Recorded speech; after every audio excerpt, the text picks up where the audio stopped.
Assalamualaikum warahmatullahi wabarakatuh. Waalaikumsalam warahmatullahi wabarakatuh. Salam Om Swastiastu, Nama Budaya, Salam Kebajikan. Adil Katalino Bacuramin Kasaruga Basengat Kajubata. Arus. Baik penonton sekalian, rekan-rekan dimanapun berada, tidak lupa kita memanjatkan puji dan syukur atas kehadiran Tuhan Yang Maha Esa. Karena berkat dan rahmatnya kami dapat menyelesaikan podcast ini. Jadi langsung saja kita masuk ke sesi perkenalan diri. Di sini saya akan memperkenalkan diri. Perkenalkan, nama saya Hendri Opat dari Prodi Ilmu Politik dengan NIM E105 123 1009. Nah, di sini juga kami datang narasumber kami yang ganteng-ganteng ini. Boleh juga memperkenalkan diri, silakan. Mulai dari yang pakai kacamata, boleh. Saya Muhammad Zulkan Azam dengan NIM E105 123 1037. Saya sebagai narasumber. Oh, kalau boleh tahu asal Azam ini dari mana nih? Saya berasal dari Kuburaya. Oh, Kuburaya di bagian mananya? Di bagian Kecamatan Aranglimbo. Oh, oke. Boleh kalian abang yang gondrong nih buat kenalkan diri. Perkenalkan, nama saya Ferdian Akhir Ramadan dengan NIM E105 123 1039. Oh, kalau boleh tahu Perian nih asalnya dari mana? Saya berasal dari Sanggau. Oh, Sanggau. Kalau boleh tahu Sanggau di mananya? Sanggau Kapuas atau Sanggau Ledo? Mungkin teman-teman masih belum tahu Sanggau ada dua di Kalimantan Barat. Oh, iya. Yaitu Sanggau Kapuas. Yaitu saya berasal dari Sanggau Kapuas. Oke, jadi Perian dari Sanggau. Ini narasumber kita yang ini untuk memperkenalkan diri, silakan. Saya Ahmad Kuning dari NIM E105 123 1011. Oh, kalau boleh tahu prodinya dari mana nih? Ilmu politik Pak. Oh, ilmu politik. Angkatan berapa? 23. Oh. Kalau boleh tahu asalnya dari mana? Dani. Sama nih kayak Rian. Oh, Sanggau. Sanggau juga. Oh, memang orang Sanggau ya kalian juga nih ya. Oh, oke. Jadi langsung saja ya kita nih. Oke, baik. Tadi kan kita udah di sesi perkenalan nih. Jadi langsung saja ya kita masuk ke sesi mewawancarai nih, nanya pengalaman para narasumber kita nih pada saat pertama kali kan ikut pemilu tahun lalu kan ke TPS pertama kali. Bolehlah dari saudara Azam nih ceritakan pengalaman pertama kali datang ke TPS kayak gimana kan di Kuburaya kan di Kuburaya nih ada apa nih kan. Misalnya kan kalau kita lihat berita-berita kan di daerah lain tuh TPS itu kan dibuat ada yang seperti orang akad nikah. Di Kuburaya nih seperti apa? Boleh diceritakan dulu. Boleh saudara Azam nih gimana? Ya, awalnya sebenarnya saya ini ikut TPS itu bukan pertama kali ya. Kalau dari kecil saya sering ikut orang tua saya ke TPS itu, cuman enggak milih, cuman nengok-nengoknya gitu masuk ke dalam. Kan? Jadi saya tahu gimana prosesnya gitu kan, dicucuknya tuh terus ditinta tangannya saya tahu kan. Nah, tapi tahun lalu 2024 tuh saya pertama kali nyoblos itu. Kalau di TPS di dekat rumah saya ini ya biasa-biasa saja sih, kayak cuman pakai sekolah gitu. Kotak suaranya biasa gitu juga, dan proses itu cepat sekali gitu, nggak ada lika-liku gitu, nggak ada lama-lamanya. Jadi tidak ada kayak inovasi atau hal baru gitu yang dibuat di TPS kayak ada kreasi atau inovasi yang dibuat oleh itu nggak ada bang, tetap masih tradisional sama seperti beberapa tahun yang lalu ya gitulah ada. Kalau jadi saya nih setiap tahun tuh masih sama gitu masih ya? sama, nggak ada yang berubah, nggak ada yang sama jadi lah, proses juga sama. Jadi TPS-nya tuh di tempatnya tuh di sekolah. Di sekolah. Oh, di sekolah. Dan dah berpuluh tahun yang lalu pun tetap sekolah. Dari dulu emang sekolah itu dipakai. Nggak pernah ganti tempat. Selama proses kan pertama datang ke TPS nih. Iya. Selama lihat prosesnya gitu kan, pernah nggak kebingungan itu bagaimana gitu pas datang ke TPS itu ada diarahkan nggak? Ya saya sih cuman diarahkan ke pas kita udah nyoblos nih kan, mau ngisi ke kotaknya itu diarahkan ini kotak untuk DPR, ini untuk presiden gitu. Saya agak bingung pas mau nyoblosnya gitu, kan banyak sekali gitu pilihannya kan di DPR itu Dewan kan. Nah, itu saya agak bingung tuh. Ya kalau saya sih pilih yang kalau DPR saya pernah tahu saya kan gimana track recordnya, cost powernya. Jadi saya milih yang saya kira bagus saja gitu. Oh, jadi yang menurut Azam nih mencolok lah ya kan? Iya. Tanpa harus mencari detail-detailnya, cari riwayat orang tersebut kan. Kurang tahu saya kalau soal DPR. Soal riwayat-riwayatnya. Iya. Jadi secara sesuai dengan yang mencolok ya kan dari seorang tersebut. Itu saya milih. Mungkin ada lagi yang boleh diceritakan nih saudara Azam, gimana tuh di pertama Kalau kali TPS tuh ada TPS hal yang dirasakan nggak gitu? Nggak ada yang gimana sih, cuman kalau di tempat saya itu TPS itu jam 7 pun udah ramai sekali orang itu. Oh, udah ramai antusias berarti ya? Iya, orang itu partisipasinya tinggi kok di Kuburaya itu. Oh. Bahkan udah banyak tuh kan berita-beritanya itu di Kuburaya itu partisipasi masyarakatnya itu meningkat setahunnya gitu dalam pemilihan tuh. Jadi hak pilih mereka nih, antusias mereka dia Iya, besar berarti. tinggi mereka nih. Untuk keren sih, Lumayan. antusias itu beraya kan.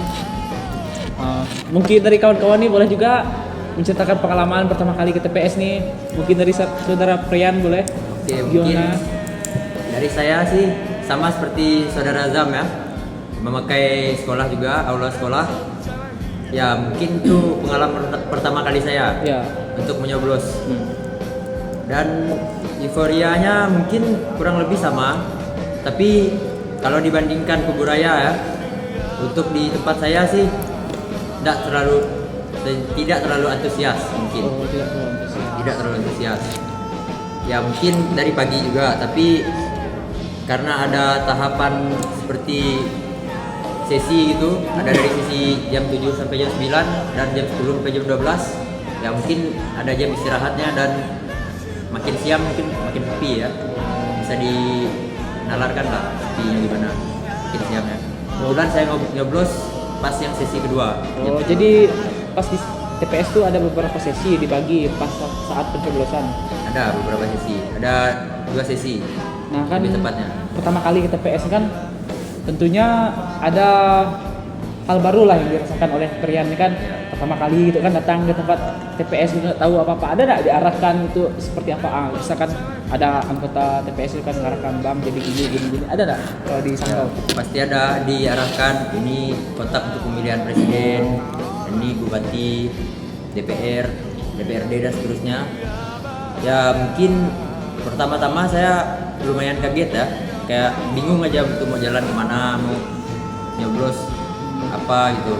Tapi mungkin presiden dan bupati sudah ternalar lah kita, gara mungkin calon pemilihan yang dikit kan, 3 atau 2. Nah yang membuat saya bingung tuh DPD dan DPRD mungkin. Ya gara-gara itu mungkin. Pada saat pencoblosan itu ada Paslonnya. kebingungan, Ada paslonnya. kebingungan. Gara-gara paslonnya ya mungkin kita kurang tahu juga kan. Seluk Orang-orangnya beluk siapa, ya, seluk beluknya gimana? track recordnya juga. Iya. Nah tadi kan kalau Sentra Azam ini kan sebelumnya kan dia tuh sebelum nyoblos TPS kan pernah juga ikut orang tuanya. Nah kalau Perian ini baru perdana kali itu ikut nyoblos dan datang ke TPS, atau sebelumnya pernah juga ikut orang tua gak ke TPS gitu? Mungkin perdana ya menurut Oh, saya. baru perdana. Baru perdana. Pertama kali ya berarti Baru ya. pertama kali. Jadi menurut Perian nih apa yang Perian rasakan setelah memberikan suara hak pilih Perian di TPS tuh? Berguna enggak suara Perian tuh gimana? Kalau menurut saya sih lumayan berpengaruh lah satu suara. Kan kita yang menyoblos juga ratusan bahkan ribuan orang kan. Jadi mungkin di suatu daerah termasuk berpengaruh menurut saya. Ya betul juga ya. Karena kan hak pilih kita kan untuk Kita tentunya kita kan mau Indonesia nih punya pemimpin yang bagus kan, ya maka kita harus menyuarakan hak pilih kita dengan bagus juga. Nah kan tadi kan kalau di Sentra Azam kan keberayaan kan, kalau di TPS itu kan dari tahun ke tahun tuh tetap sama, nggak ada kayak inovasi baru kah? Nah, kalau di tempat Perian nih gimana? Ada nggak di tempat TPS itu, di sekolah-sekolah itu dikasih hiasan apa kan?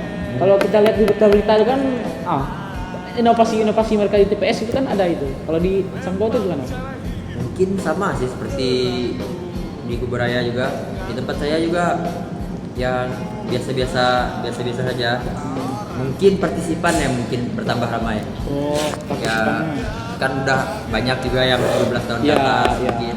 Calon pemilih baru Pemilih kan. baru ya, kayak Termasuk kita Perian juga kan ya. Termasuk kita juga. Jadi antusias ya, pemilunya antusiasnya lebih ramai gitu lebih ya. ramai lah. Dari tahun-tahun Dari sebelumnya kan. dari tahun Karena sebelumnya. banyak juga pemilih-pemilih baru kan. Betul. Ada lagi nggak nih Perian? Mungkin yang boleh itu diceritakan saja ini. sih. Itu saja yang dapat saya sampaikan. Soalnya saya juga baru pertama kali Ya. dalam pemilihan ini. Sama sih, saya juga pertama kali juga kan. Oke, tadi kan udah sampainya. Boleh lah nih. Saudara Dani juga kan menceritakan pengalaman pertama kali datang ke TPS. Tadi kan udah dengar juga dari Saudara Azam kan yang di Kubur Raya.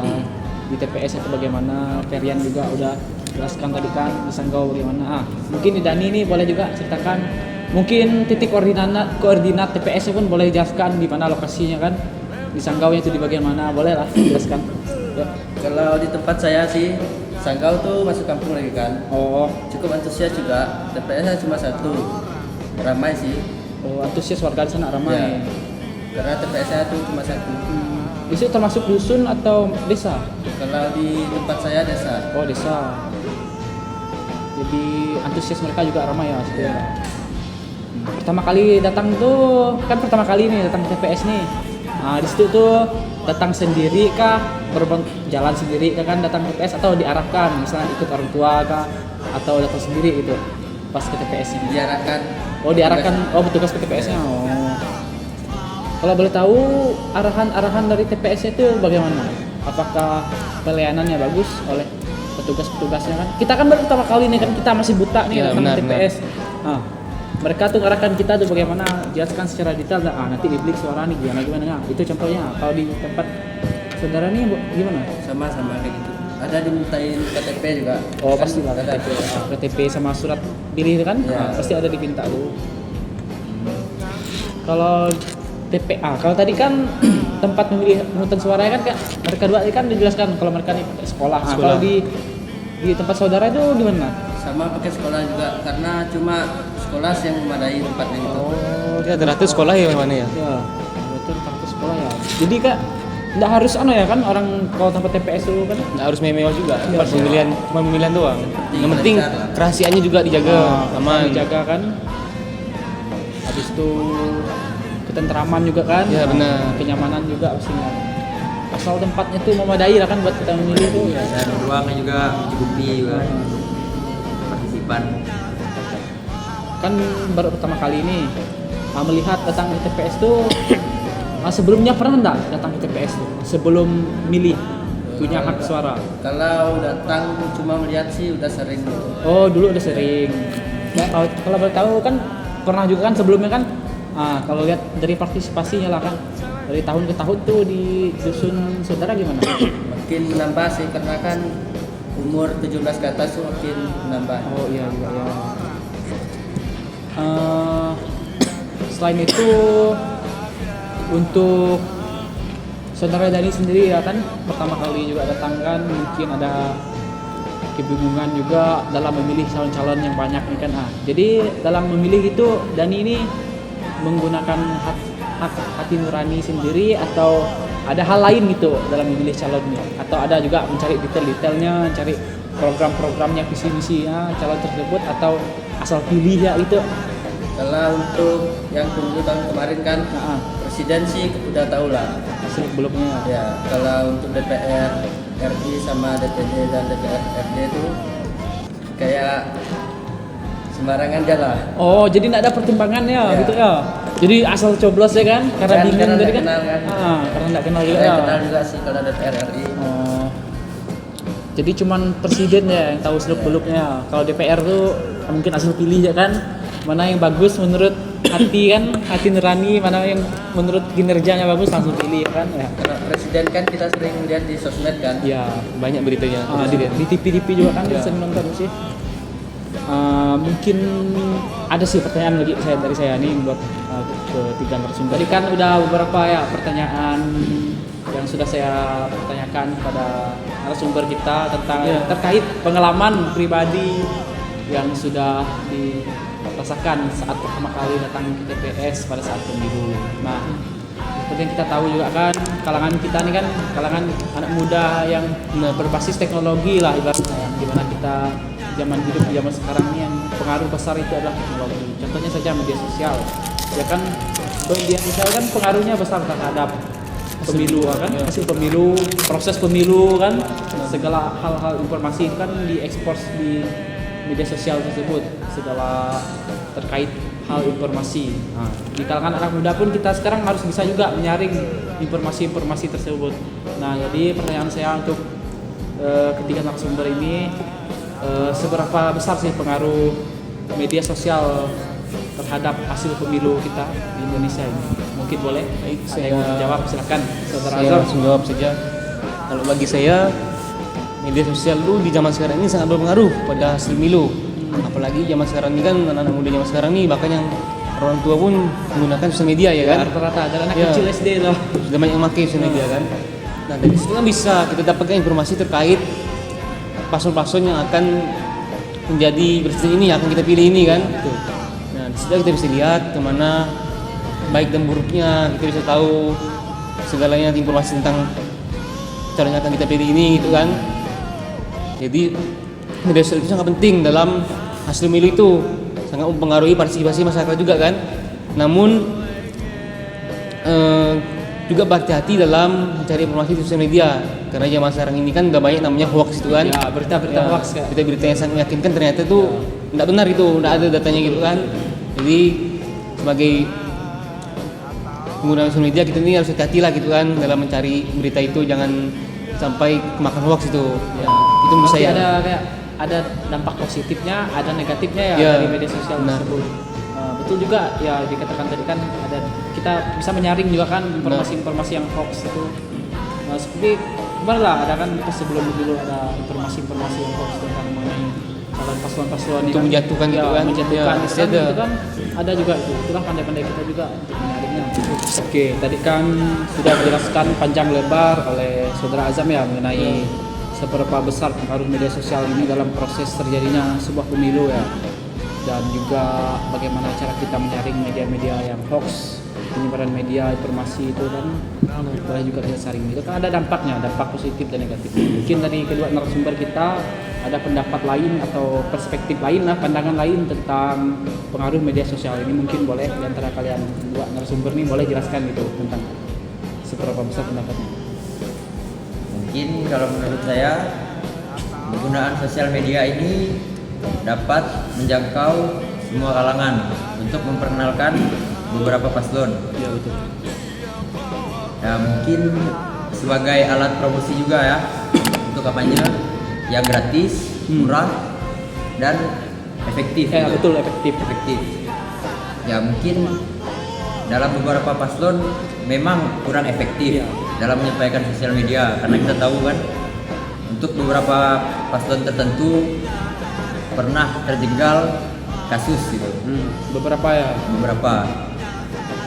Ya mungkin menurut saya itu saja sih yang dapat saya sampaikan. Mungkin bisa disambung oleh saudara Dani. Mungkin saya mau menyambung nih ya. Nah, boleh. Ada yang agak lengket lah di saya soal yang efektif. Emang benar efektif, media sosial emang efektif dalam proses kampanye itu daripada orang mendirikan baliho. Kan pas proses kampanye kemarin kan kita lihat tuh banyak artis-artis yang memanfaatkan, artis-artis yang mau nyalon nih jadi paslon Jadi kan. dewan, ya. Jadi dewan itu kan mereka memanfaatkan kepopuleran mereka serta media sosialnya. Mereka mempromosikan hal-hal tersebut di seperti TikTok. Kan ramai kemarin tuh. Bukan cuma di kalangan selebriti tapi biasa daerah kita juga gitu kan, DPRD itu mempromosikan diri mereka kan biar lebih efektif itu kan lewat media sosial. Contohnya ada di lewat TikTok kemarin kan. Hal itu kan betul juga efektif serta halayak ramai itu tahu daripada baliho.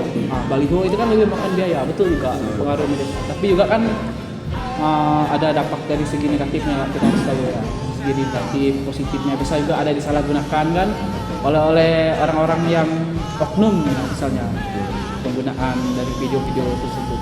Mungkin boleh juga disambung oleh narasumber kita ini, mungkin ada pendapat lain kan, boleh. Kalau pengaruh media sosial menurut saya sih memiliki pengaruh yang signifikan Ya, terhadap hasil pemilu. berarti pengaruhnya itu besar ya, signifikan menyebar gitu kan. Ya. Karena pemanfaatannya yang efektif dapat meningkatkan partisipasi pemilih dan menciptakan kampanye yang efektif. Ya, betul juga. Selain menciptakan kampanye, dari situ kan kayak badan-badan pemilu ini kan bisa juga mensosialisasikan melalui Juga ikut serta media sosial juga. kan. Betul tuh.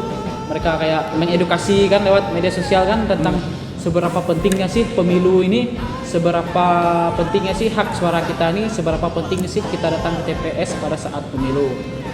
Selain dari tadi kan dari kampanye sebagai alat untuk kampanye lah kan, misalnya alat kampanye menyebarkan informasi terkait paslon, calon, dari partai-partai legislatif. Itu juga bisa untuk seperti badan-badan seperti Bawaslu, mungkin untuk mengedukasikan kan lewat dari media-media itu. Ya, benar. Mungkin mau menambahkan, silakan. Ya, kalau dari saya sudah cukup kayaknya. Ya.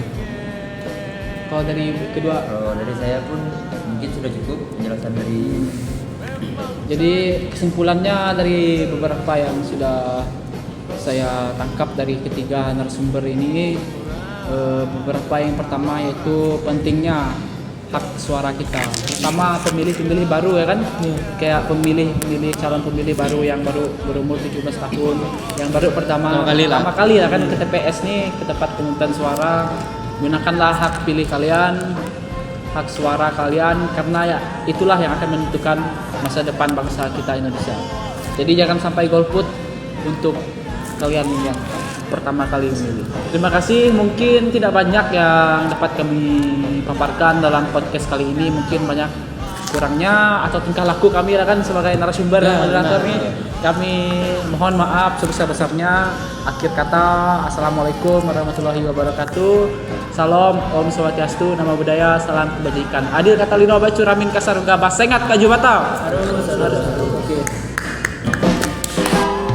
Memang penampilanku juga rupa